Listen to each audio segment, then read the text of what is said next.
ئایا کریسیانەکانی کوردستان چێن و مێژووی و ئاینی مەسیحی لە کوردستاندا چۆنە؟ لەگەڵمان بن بۆ قسەکردن لەسەر ئەم بابەتە تایبەتە.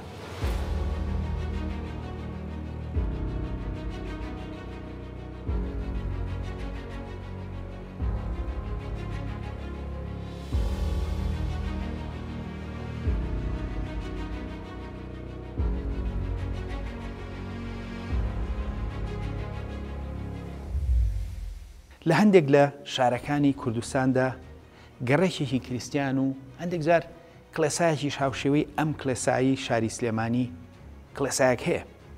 لە هەندێک لە شارەکاندا ژماری ئەوان زیاتریشە، بەڵام بۆ زۆر کەس ناسنامەی ئەوان هەمیشە جێی پرسیار بووە، بە شێوەیەک تەنانەت بۆ کریسیانەکان و خەڵکیش ڕوون نییە کە ئایا ئەوان چێن.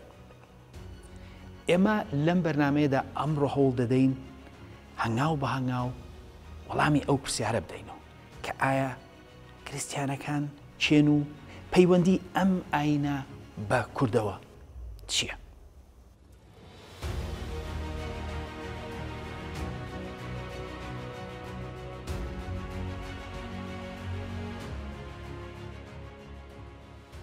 پێش ئەوەی قسە لەسەر خەڵکە کریسیانەکانی کوردستان بکەین، دەبێت سەرەتا لە ئاینەکە و چۆنێتی بڵاوبوونەوەی بگەین. ئاینی کریسیان لەلایەن پێغەمبەرێکەوە بڵاوکرایەوە بە ناوی ئیسا. ئەم پێغەمبەرە بەڕێگەز جوو بوو. لە ڕووی دابوونەریتیشەوە پێغەمبەر ئیسا پابەند بوو بە ڕێسا ئاینیەکانی جووە و زۆربەی سەرچاوەکان لەسەرەوە کۆکن کە لەو ڕێسایانە لای نەداوە. بەو جۆرە حەزرەتی ئیسا پابەند بوو بە پەرتووکی جووەکان کە بە تەورات ناودەورێت. ئەو تا لە ژیاندا بوو هیچ پەرتووکێکی نەنووسی و لەسەر تەورات و پەرتووکە ئاینیەکانی پێش خۆی ڕۆیشت. بەڵام دژی چینی دەسەڵاتداری ئاینی بوو. دواتر دەست و پەیوەندەکانی چوار پەرتووکیان لەسەر ژیان و قسەکانی نووسی کە ئەمڕۆ بە ئنجیل دەناسرێت. لەبەرەوە چوار جۆر ئنجیل هەیە: مەتی، لۆقا، مارک و یۆحەنا. ئەمانە لە ڕووی بناغەوە یەکن، بەڵام جیاوازیش لە نێوانیاندا هەیە. کریسیانەکان بڕوایان بە پەرتووکی جووەکان هەیە کە ئەوان بە ئینجیلی سەردەمی کۆن دەیان ناسن و ئەوەی دوای کۆچی دوای ئیساش کە زیاتر ژیانی ئیسا و وتەکانێتی بە ئنجیلی نوێ دەناسرێت.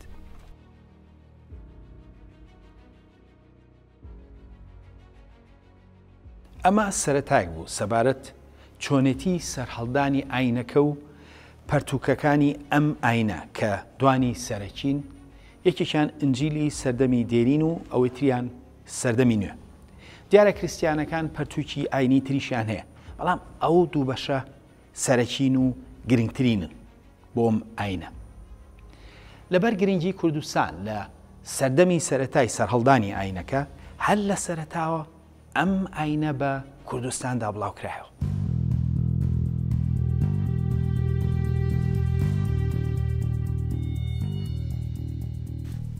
لە دوای لە خاژدانی حەزرەتی ئیسا و کۆچی دوایی، هەندێک لە هاوڵانی دەستیان کرد بە بڵاوکردنەوەی ئاینەکە.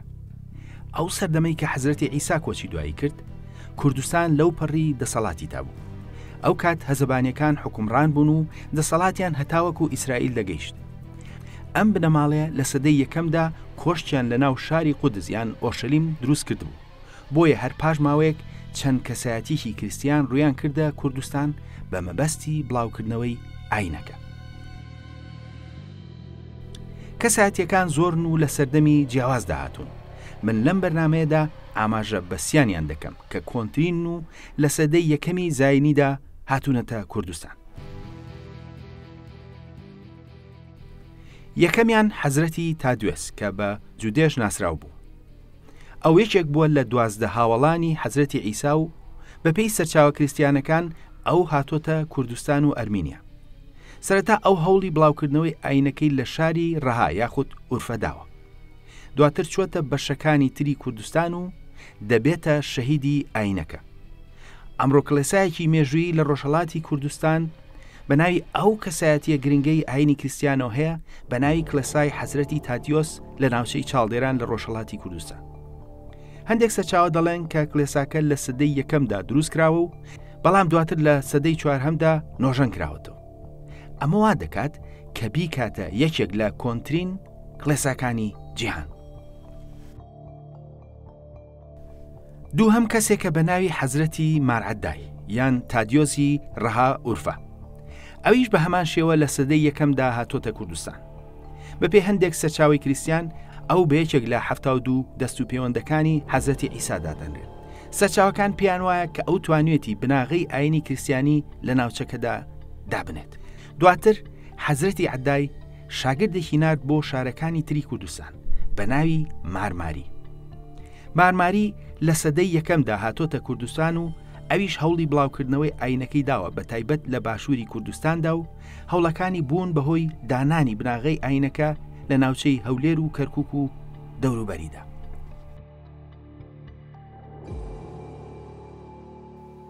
وەک بینیمان هەل لە سەرەتاوە بەهۆی گرنگی کوردستان لەو سەردەمەدا هەوڵی بڵاوکردنەوەی ئاینەکەی تێدا دراوە بە شێوەیەک کێچێک لە 12 هاوڵانی حەزرەتی عیسا خۆی دێتە کوردستان و دواتریش بۆ ئاینەکەی شەهید دەکرێت. ئەمڕۆ کڵێسایەک بە ناوی ئەو کەسایەتیەوە لە کوردستان هەیە. ئەو کاتێک کە ئەمان دەهاتن ئاینەکان لە کوردستان بڵاو دەکردەوە، ئێشتا زۆربەی ئەوروپا ئاینی کریسیانیتی پێنەگەیشت. ئەم کەسایەتیانە هەر کەسە و چیرۆکی بڵاوکردنەوەی ئاینەکەی لە پەرتووکێکدا نووسیوە و هەندێک لە پەرتووکەکانیش ماون. یەکێک لەو پەرتووکانی کە بایەخی تایبەتی هەیە لەلایەن کەسایەتێکی نووسراوە بە ناوی حەزرەتی مارماری. گرنگی ئەم پەرتووکە لەوەدا کە هەندێک زانیاری وردەدات لەسەر شارەکانی کوردستان لەبەرەوەی حەزرەتی مارماری خۆی دەچێتە شاری ڕۆها یاخود ئورفە و دواتر دێتە هەولێر و کەرکووک و چەند شوێنێکی تریش.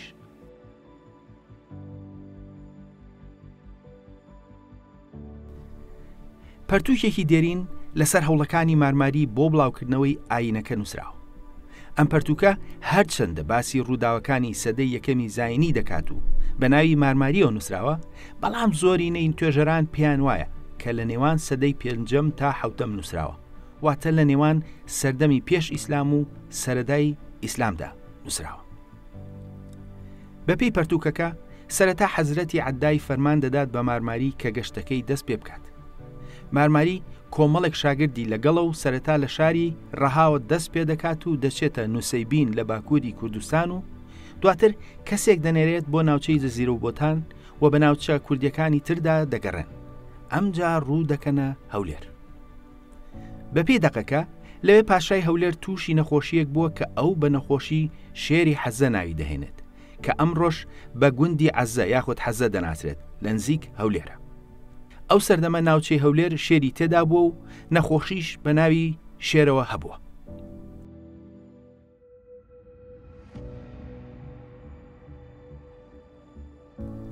مارماری وەک زۆربەی پیاوە ئاینەکانی ئەو سەردەمە موعجیزەی ئاینەکەی باس دەکات کە چۆن بە پشتبەستن بە حەزرەتی عیسا خەڵکی لە نەخۆشی چاکردوتەوە و لە ئەنجامدا خەڵک بڕوایان پێهێناوە و بوون بە کریسیان. یەکێک لەو شتانەی کەمایی سەرنجە منداڵی سەرکردەیەکی سەربازی دیوەخانی پادشا ناوی بە قاردەوەی تۆمارکراوە کە شێوەی ناوی کوردەی کوردیە بە زمانی ئارامی، واتە باڵگەنامەکە ناوی منداڵێک بە کوردە تۆمار دەکات لەو سەردەمەدا. دیارە ئەوە جێی سەرسوڕمان نییە لەبەرەوەی کە ناوی کوردیە بۆ کشیش لە سەردەمی ساسانیدا هەبووە. هەروەها شتێکی تر کە زۆر گرنگە و لە پەرتووکەکەدا دەکەوێتە ڕوو ئەوەیە کە ئاینی ئێزدی ئاینێکی دەرینە. بەپێی دەقەکە مارماری شەو خەو بە حەزرەتی عیساوە دەبینێت کە داوای لێ دەکات تۆمای شاگردی بنێرێت بۆ ناو ئێزدیەکان کە ئەو بە خاکی داسن و زۆزان ناویان دەهێنێت کە ڕێک ناوی هۆزێکی گەورەی ئێزدیەکان بوو و هەروەها ناوچەیەکیش بووە لەوێ کە سەرچاوە ئیسلامیەکان ئاماژیان پێداوە و زۆرجار ئێزدیەکان بە داسنیش ناوهاتوون. مارماری دەڵێت ئەوان ئاو دەپەرستن و مناڵەکانیان بەناو ئاگردا بازیان داوە. دابوونەریتی بازدان بەناو ئاگردا هەتاوەکو ئەمڕۆ لە نەورۆزدا لە ناو کورددا بەدی دەکرێت. هەروەها کانیە پیرۆزەکە ئەم ڕۆژ لە ناو ئێزدیەکانماندا بە کانی سپی لە لالش ناسراوە و هەرماوە و خەڵک بە پیرۆز دایدەنێن کە ئەوە دروستی بەڵگەنامەکە دەخاتە ڕوو. هەروەها ناوچەی زۆزان کە دواتریش لە سەرچاوە ئیسلامیەکاندا ئاماشەی پێدەکەن ناوەکەی ئەو کات هەر کوردی بووە. دواتر تۆما دەچێت بەرەو ڕۆژهەڵاتی کوردستان و ئەرمینیا و ئەمجا بەرەو ناوچەکانی سەرپێڵی زەها و لە شوێنێک بۆ ئاینەکەی لەوێ شەهید دەکرێت. بەڵام مارماری خۆی بەردەوام دەبێت و دەچێتە گوێر لە نزیک هەولێر کە ئەم ڕۆژناوەکەی وەک خۆی ماوە. ئەمجا ناوی گوندی گەڵاڵە دەهێنێت لە ناوچەی چۆمان و پاش ئەوە دەچنە ناوچەی گرمیان و لەوێش هەمان هەوڵ دەدەن. ئەوەی گرنگە لەم بابەتەدا ئەوەیە کە ناوە کوردیەکانی وەک زۆزان و کووردە ئەو سەردەمەش هەبوون، جگەلەوەی کە دەسێلمێنێت ئێزدیەکان و ناوە دێرینەکەیان داسنی ئەو کاتەش هەر هەبوو و هەروەها دێرینی ئاینی کریسیانیش لە ناو کووردا دەخاتە ڕوو. کریسیانەکان بەڵگەی زۆریان بۆ بەجێشتوین و هەر یەک لەم بەڵگانە ئاماژە بە سەردەم و ناوچەی جیاوازی کوردستان دەکەن کە تا ڕادێک لە زۆربەمان شاراون و پیان نائاشنانین و هەندێک لەم بەڵگەنامانە ئەوە دووپات دەکەنەوە کە خەڵکەکە کورد بوون و بە کوردیش دواون. دواتر چەند شوێنێ لە کوردستان دەبێت بە ناوەندی ئاینەکە، لەوانە شاری ڕوها یاخود ئورفە لە باکووری کوردستان و نووسەیبین و هەولێر و کەرکووک و شارەزور و سەرپێڵی زاو کە لە سەرچاوە کریسیانەکاندا بە بێدمەتدا دەناسرات یاخود شوێنی مات. ئەم ناوەندە ئاینیانە چەندین کەسایەتی جیهانیان هێناوە تەکایەوە و وەسەدان پەرتووکیان تێدا نووسراوە. یەشێک لەو پەرتووکە گرنگانە پەرتووکی کرۆنۆلۆجی هەولێرە.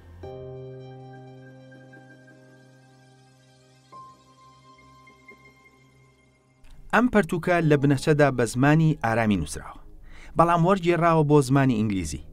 پەرتووکەکە بە مەبەستی گێڕانەوەی مێژووی کلێساکانی هەولێر نووسراوە کە لە سەدەی یەکەمەوە ئاماژیان پێدەکات. یەکەم قەشەی هەولێر لە سەدەی یەکەمدا ناوی بە پاکیزە هاتووە کە کوڕی پیاوێکی هەژار بووە بە ناوی بێری. دواتر پەرتووکەکە قۆناغ بە قۆناغ مێژووی کلێسای هەولێر دەگێڕێتەوە. هەموو ئەو ڕووداوانش دەخاتە ڕوو کە ئەو کات کاریگەری لەسەر کلێسا هەبووە. ئەم پەرتووکە مێژووی کلێساکانی کریسیان لە هەولێردا لە سەرەتاوە هەتاوەکو ساڵی 544 دەگێڕێتەوە. لە هەمان کاتا پەیوەندێکی گرنگی نێوان کلێساکانی کوردستان دەخاتە ڕوو. هەندێک دەقی کوردیش لە ئاینەکە بەجێماوە، یەکێکیان بۆ مێژووی کورد زۆر گرنگە لەبەرەوەی کە دەیسەلمێنێت زمانی مادی زمانی کوردیە. دەقەکە نزاکردنێکی ئاینی کریسیانیە کە بە 7 زمانە و لە نێوان ساڵی 1430 بۆ 1446 زاینی نووسراوە. بەڵام لە بنەچەدا دەقەکە لە سەرچاوەیەکی کۆنترەوە کۆپی کراوە، واتە مێژوەکەی کۆنترە. یەکێک لەو نزایانەی کە تۆمار کراوە لەسەری نووسراوە کە نزاکە بە زمانی مادیە. دەقی نزاکە ئەمەی لەسەر نووسراوە: پاکش خودێ، پاکش زام، پاکش بە مەرگ، کۆی هاتی خاچێ، ئسکرمە ڕەحمەت. واتە خودای پاک، خودای بەهێز، پاکژی نەمر کە لەبەر ئێمە لە خاش درایت بە زەییەکت پێماندا بێتەوە. واتە دەقێک کە بە زمانی مادی دانراوە کوردیەکە کە کوردێکی ئەمڕۆ لی تێدەگات. بەو جۆرە دەردەکەوێت کە لە کلێساکاندا زمانی کوردی بە زمانی مادی لە قەڵەم دراوە. دەقی تری کوردیش لە ئاینەکە بەجێماون کە لە سەردەمی جیاوازدا نووسراون.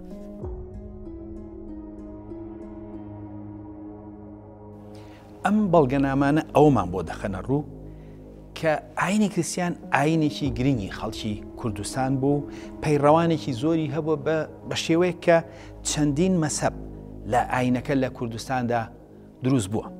بەڵام بێ ئەومان بیر نەچێت کە زمانی ئاینەکە، ئاینی کریسیان، زمانی ئارامی بووە. لەبەرەوە زۆر جار و کەسانی کە هاتوونەتە سەر ئاینەکە ناوی خۆیان کردووە بە ناوێکی ئارامی.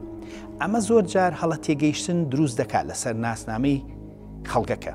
بەڵام هەندێک سەرچاوە و نمونە هەن کە ئەو بابەتەمان بۆ ڕوونتر و ئاسانتر دەکەن.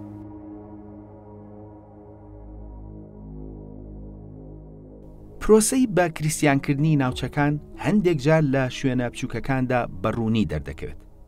ئەمڕۆ شارۆچکەیەک هەیە کە سەر بە مووسڵە بە ناوی بەتنایە. بەپێی سەرچاوە کریسیانە کلدانیەکان خۆیان، شارۆچکەکە لە بنەچەدا خەڵکەکەی کوردی ئێزیدی بووە. هەر بۆیە ناوی دێرینی بریتیە بووە لە بێدمەتدایە کە بە زمانی ئارامی واتە شوێنی مات.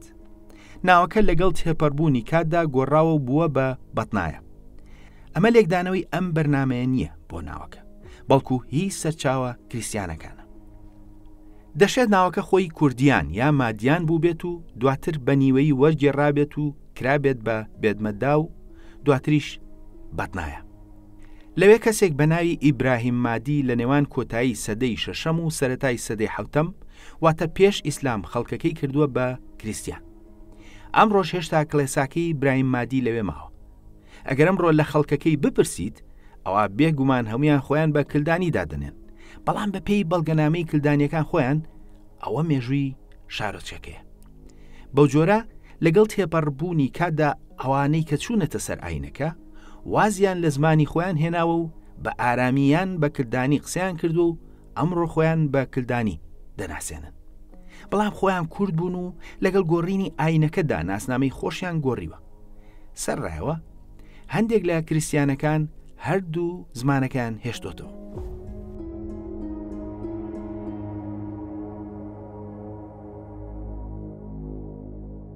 شارۆچکەی بەتنایە نمونەیەکی ڕوونە کە چۆن خەڵکەکەی لە بنەچەدا ئێزدی کورد بوون و لەگەڵ تێپەڕبوونی کاتدا ناسنامەیان گۆڕاوە و ئەمڕۆ خۆیان بە کلدانی کریسیان دەناسێن، بەڵام لە بنەچەدا خۆیان کریسیانی کوردن. ئەم ئاینە ڕۆژ بە ڕۆژ ڕووی لە فراوانی بوو، وەکو پێشتریش ئاماژەمان پێکرد چەند مەسەبێ لە ئاینەکە لە کوردستاندا دروست بوو. دوو لەو مەسەبانە مەسەبی یاعقوبی و مەسەبی نەستۆری بوو.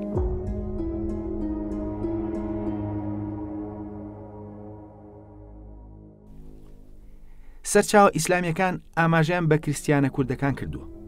نزیکی 1100 ساڵ لەمەوبەر مەسعودی لە ئاماژە بە بەشە جیاوازەکانی کووردا دەڵێت تیایاندا یاعقوبیە و هەیانە جۆزقانیە و ئەوانە کریسیانن، شوێنی ژیانیان لە دوای ناوچەی موسڵ و شاخی جوودیە.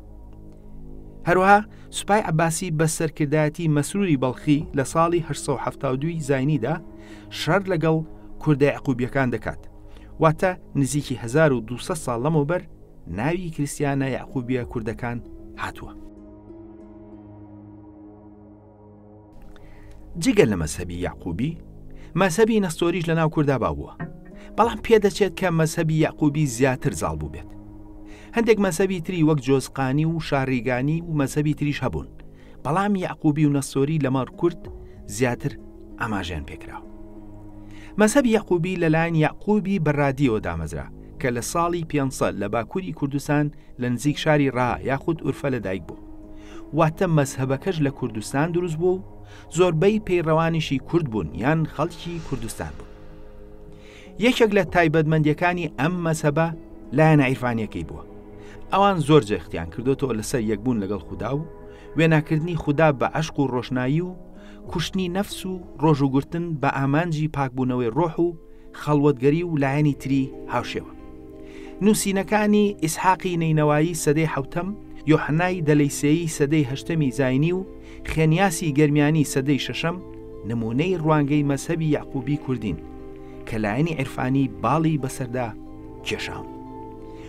واتە نەریتی عیرفانی کوردی سەردەمی ئیسلام بنەچێکی قوڵ و دێرینی هەیە کە لە زۆربەی ناوچەکانی کوردستاندا ڕەگ و ڕیشێکی دێرینتری هەبووە.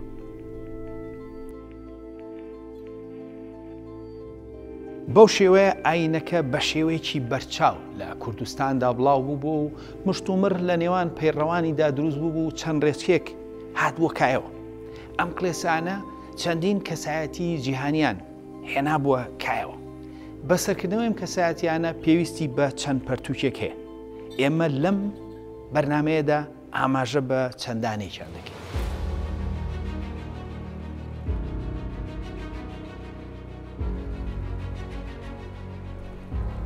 یەکێک لەو کەسایەتیانە خێنیاسە. ئەم کەسایەتیە لە نزیکی ساڵی 440 زاینیدا لە گەرمیان واتە 1600 ساڵ لەمەوبەر لە گوندی تەحاڵ لەدایک دەبێت.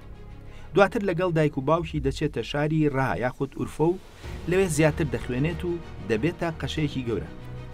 دوای مانەوەی لەوێ خێنیاس ناوە ڕۆمیە ئاینەکەی دەبێتە فیلینۆسی مابوک یاخود مونبیج بە ناوی شاری مابوک یاخود مونبجی ڕۆژاوای کوردستانەوە. وەک زۆر لە کوردە کریسیانەکان خێنیاز لەسەر مەسەبی یاعقوبی دەبێت. مەسەبی ئەو لەگەڵ ئەوانەی ڕۆمدا یەک ناگرێتەوە، لەبەرەوە خێنیاز لەلایەن ئەوانەوە بەلادەر لە دین دادەنرێت و دواتر دوور دەخرێتەوە بۆ وڵاتی بولگاریای ئەمڕۆ بە دەست بەسەری تا کۆتایی ژیانی لەوێ دەمێنێتەوە. خێنیاز بە پیرمەندێکی کریسیان دادەنرێت و چەندین بەرهەمی گرنگی ئاینی لێ بەجێماوە. هەتاوەکو ئەمڕۆژ بەردەوام لێکۆڵینەوەی نوێ لەسەر کارەکانی دەکرێت و بە زمانی ئینگلیزی چەندین پەرتووک و لێکۆڵینەوەی لەسەر. جگە لە خێنیاز کەسایەتێکی گرنگی تر هەیە کە ناوی سەبر عیشۆیە و سەبر یەشوعیشی پێدەڵێن کە شێوەی گۆکردنی ناوی عیسایە. ئەم زاتە لە ساڵی 524 لە ناوچەی شارەزور لە گوندی پیرۆزاوە لەدایک بووە.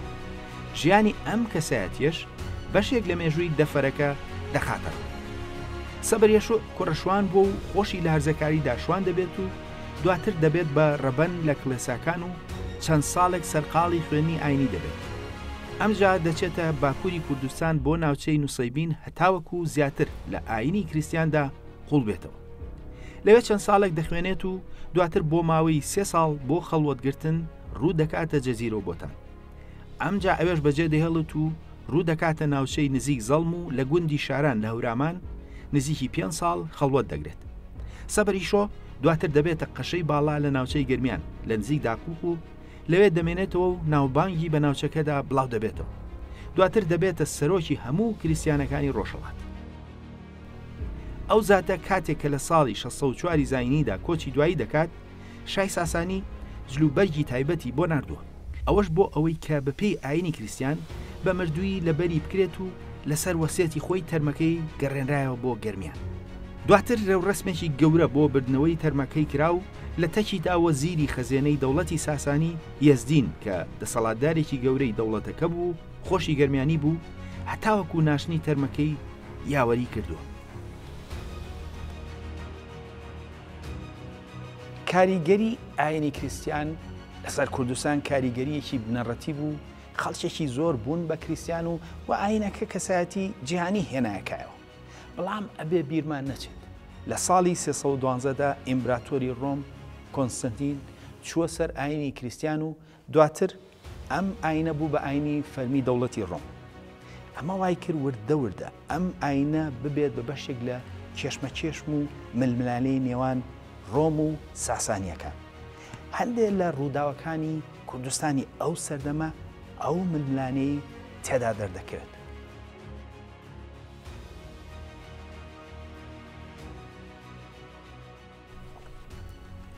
لە سەدەی 4 زاینیدا ئیتر ئاینی کریسیان بوو بە بەشێک لە کێشمەکێشمی نێوان ڕۆم و ساسانیەکان. ئەو کات زۆربەی شارەکانی کوردستان ئاینی کریسیانی زۆر تێدا بڵاو بوو. ئالەو سەردەمەدا پاشای هەولێر چیتر بە پاشا ناو نەدەبرا و بە مەرزەبان ناو دەهات. مەرزەبانی ناوچەی هەزەبانیەکان ناوی مارقەردا بوو. ئەو بوو بە کریسیان و ناوەکەشی لە ئەنجامدا کرابوو بە ئارامی. بوونی ئەو بە کریسیان بوو بە مایی نیگەرانی ساسانیەکان، بۆیە ئاگاداریان کردەوە کە واز لە ئاینە نوێەکەی بهێنێت. بەڵام ئەو وازی نەهێنا. لە ئەنجامدا سوپای ساسانی هێرشیان کردە سەر و لە قەڵایەکدا لە ناوچەی هەولێر کوشتیان. هەرچەندە ئەم کێشەیە بەڕواڵەت تەنها وەک کێشەیەکی ئاینی دەردەکەوێت، بەڵام ڕاستیەکەی ئەوە بەشێک بووە لە ململانەی نێوان ڕۆم و ساسانیەکان و ئەو ململانەیە لە ئاینەکەدا ڕەنگی دابوو. مارقەرداخ بەیەکێک لە شەهیدە گەورەکانی ئاینەکە دادەنرێت و پەرتووکێکی تایبەتی لە سەردەمی دێریندا لەسەر نووسراوە و ئەمڕۆ کراوە بە زمانی ئینگلیزی.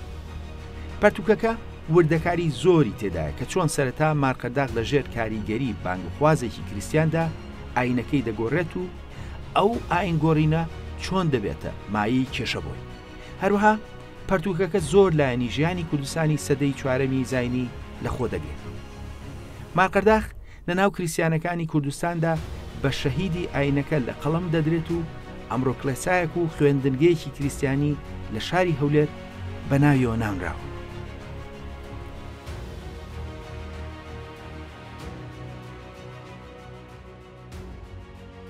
ئێمە هەتاوەکو ئێستا زۆر لایەنی ئاینەکە و کەسایەتیەکانی و چۆنتی بڵاوبوونێ و چەندین لایەنی تری ئاینەکەمان باس کرد. بەڵام ئامانجی سەرەکی ئەم بەرنامەی ئەوە بۆ بزانین کریسیانەکانی کوردستان چێن و سەر بە کام ناسنامەی نەتەوەین.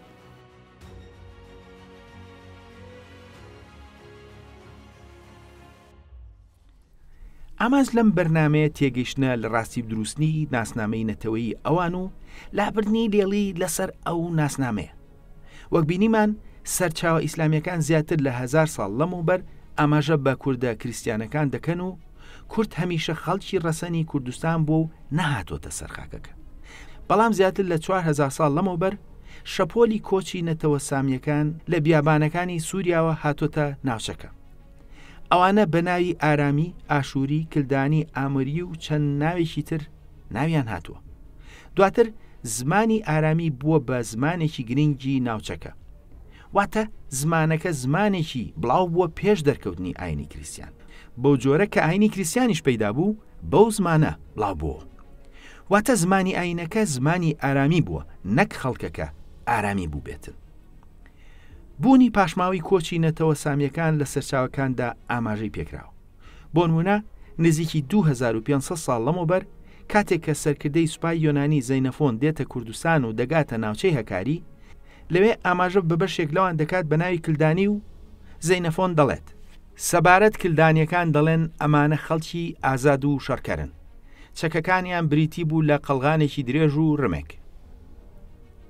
هەروەها لە نزیکی ساڵی 1820 کلۆدیۆس ڕیچ کە دێتە کوردستان، ئەویش ئەوان لە هەمان ناوچەدا دەبینێت و ئاماژیان پێدەکات و دەڵێت کێویترین و سربەخۆترین لە خێڵەکانی جۆڵەمێرگ و هەکاری بریتە لە خێڵە کلدانیە کریسیانەکان. ئەمانە 4 خێڵن و گوێ بە پاشای هەکاریش نادەن، مەبەستی لە پاشای کووردە و لە بارێکی تەواو کێویدا دەژین. ئەمانە پەیڕەوی کریسیانی و مەسەبی نەسۆری دەکەن. پیاوەکانیان زۆر نایابن لە هێز، باڵا و ئازایەتیدا و دەڵێن پەڕینەوە بەناو ئەواندا مەترسی زیاترە وەک بەناو خێڵە موسڵمانەکاندا. لە ناوچەیەکدا دەژین لە نێوان ئامەد و جۆڵەمێرگدا. لەو ناوەدا تەنها یەک خێڵی موسڵمان هەیە. ئەمانە بە دەگمەن شتێک دەدەنە پاشای هەکاری، مەگەر کاتێک کە ناو بژیوانیان دەکات و بە جوانی داوایان لێ دەکات، دەنا هەرگیز بە زۆرم لێ ئەویان پێ ناکرێت. واتە لە پێش ئاینی کریسیانیدا خەڵکێک هەبوون لە ناوچەی هەکاری بە ناوی کلدانی و دواتریش کە ئاینەکە هاتۆتە ناوچەکە بەهۆی نزیکیانە لە ناوچەی ڕۆمەکان بوون بە کریسیان. لە ڕاستیدا ئەوان دوو ناویان هەبووە، کلدانی کە ناوی نەتەوەکەی و نەسۆری کە ناوی مەسەبەکەی. زۆربەی جار بە ناوی مەسەبەکەوە ئەوان ناوبراون. بەڵام هەر ئەوان نەبوون و ئەوان کەمی نەبوون لە ئاینەکەدا، بەڵکو بەشێکی بەرچاوی کورد چوو بوونە سەر ئاینی کریسیان.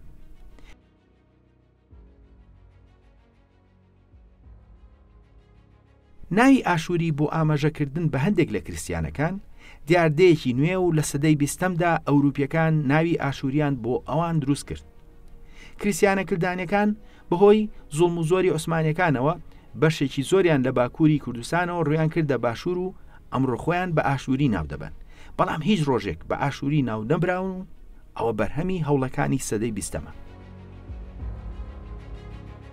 یەکەم کەس ئەم باسەی دروست کردووە کابرایەکی ئینگلیز بۆ بە ناوی ویگرام. ویگرام لە ساڵی 1910دا پەرتووکێکی سەبارەت بە کریسیانەکان نووسیوە لەژێر ناونیشانی سەرەتایەک بۆ مێژووی کڵێسای ئاشووری تا دوایی و هیچ مەبەستێکی نەبووە لەو کاری. ئەو ویستوێتی ناوێک بەکار بهێنێت بۆ ئاماژەکردن بە کریسیانەکانی ڕۆژهەڵات کە سەر لە خوێنەری ئینگلیز تێک نەدات و کار ئاسانیان بۆ بکات کە خوێنەری پەرتووکەکەی بوون. بۆیە ئەو سەبارەت هەڵبژاردنی ئەو ناوە دەڵێت. نووسەر بە درێژایی ئەم کتێبە بۆ کڵێسای مەبەست ناوی ئاشووری بەکارهانیوە. هەرچەندە هیچ بەڵگەیەکی مێژووی نییە بۆ ئەم ناوە، بەڵام ئەو ناوە هەمە جۆرانەی کە بەکار هاتوون لەلایەن نووسەرە جیاوازەکانەوە وەک کریسیانە شەرقیەکان، فارسەکان، سووریەکان، کلدانیەکان، نەسۆریەکان هەمویان لەبەر هۆی هەمە جۆر سەر لە خوێنەری ئینگلیز تێک دەدەن. واتە ویگرام بەڕوونی دەڵێت ئەو ناوە بەڵگەی مێژووی لە پشتەوە نییە و تەنها بۆ کار ئاسانی ئەوەی کردو. بەو جۆرە لە دوای سەدەی 20مەوە وردە ناوی ئاشووری هێنراکایەوە و ئەمڕۆ ئەوان سەرڕاوی کە لە ڕابردوودا بە کلدانی و نەسۆری ناسرابوون، بەڵام ئێستاکە بڕیاریان داوە کە ناویان ئاشووری بێت. وەک بینیمان ناسنامەی ئاشووری ناسنامەیەکی نوێ و داهێنانی سەدەی 20مە. بەڵام ئێمە لە کوردستان لە چەندین شارۆچکە و شاری جیاواز خەڵکی کریسیانمان هەیە. ئەی ئەوانە کێن؟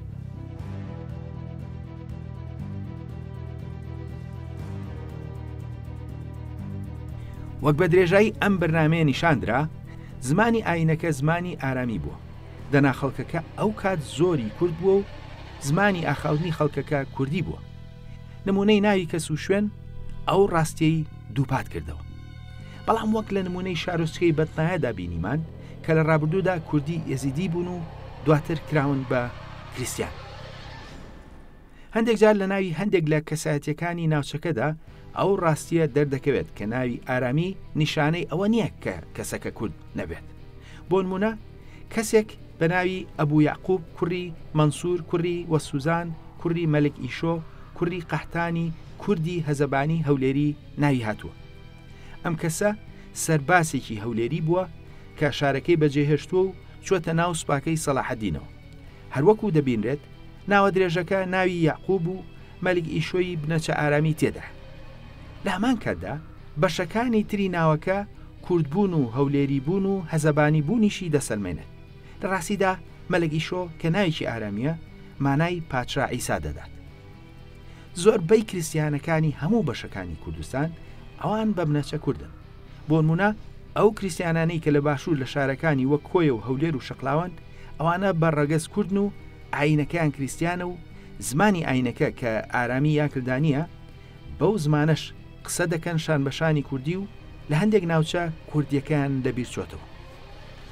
ئەمڕۆ لەم بەرنمەیە ئەوەمان بۆ ڕوون بووە کە ئاینی کریستیان یەکێکە لە ئاینە دێرینەکانی سەرخاکی کوردستان و بێ هیچ گومانێک ئاینێکی کوردیە. لەبەر گرنگی کوردستان لەو سەردەمەدا هەردووا بە دوای لە خازانی حەزرەتی عیسا هەندێک لە هاوڵانی ئەو پێغەمبەرە و شاگردانی ئاینەکە ڕوویان کردوتە کوردستان بە مەبەستی بڵاوکردنەوەی ئەم ئاینە. دواتر ئاینەکە بە بەشەکانی کوردستاندا بڵاو بۆتەوە و هەندێک لە شارەکانی کوردستان بوون بە ناوەندی گرنگی ئاینی کریستیانی. دواتر خەڵکێکی زۆر لە کورد بوون بە کریستیان و تەنانەت چەند مەسەبێ لە کوردستانە لە ئاینەکە هاتۆتەکایەوە. بەڵام هەندێک لەوانەی کە کورد بوون چوونەتە سەر ئاینی کریستیان زمان و ناسنامەکەشیان لەگەڵیدا بووە بە ئارامی. شارۆچکەی بەتنایە لای مووسڵ بە بەڵگەوە ئەو ڕاستیە دەسەلمێنێت.